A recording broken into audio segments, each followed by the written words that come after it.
there are a lot of people out there that are 100% against inducting anybody into the Baseball Hall of Fame that is in any way, shape, or form touched by this controversy. Well, they'd be hypocrites too, then. No, but I'm just saying. But you know that. You know that I do know that. There is a defined. There's really a line, and you're either on one side of it or the other. I like what Joel Sherman said. He talks about it's all common sense.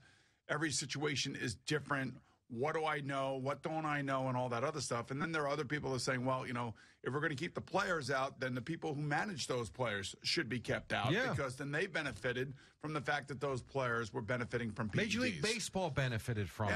I get it. And, and then there's the whole argument, then this commissioner shouldn't be. And this is what I hate about this argument, is that now you start tearing apart other people's credentials in defending their ability or defending your ability to vote in somebody that may be scarred with the steroids. Now, and the one to me that is always the most interesting in this whole situation is Alex Rodriguez when his number is called. Sure. And the reason I say that is because he basically admitted it. He basically came out and said, yes, I've done it. Mm-hmm. And everybody knows that he did it. And everybody knows that at one time, probably for about 10 to 12 years there, he was the greatest baseball player on the planet. Hard to argue. Right. I agree. So that's going to be another firestorm when we get to that point. But there are hardcore guys and older guys, and I like Joe Morgan. I like the fact that he put his name to it.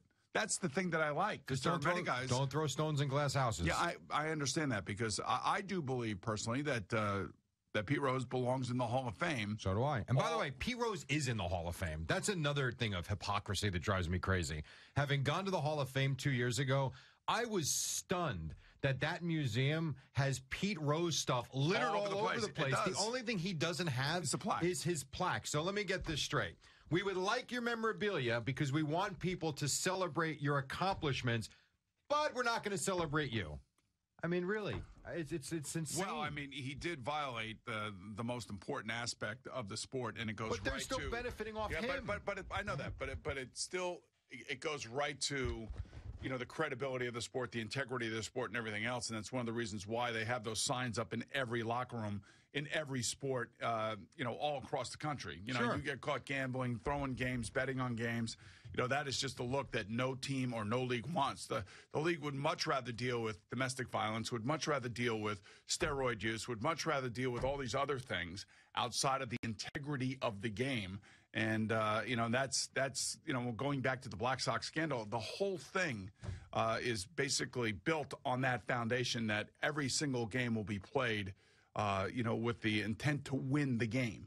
So I can understand why there's such disdain towards Pete Rose, but I also believe, this is a guy that obviously should have a place in the history of baseball with a plaque, but should never be allowed to work in baseball.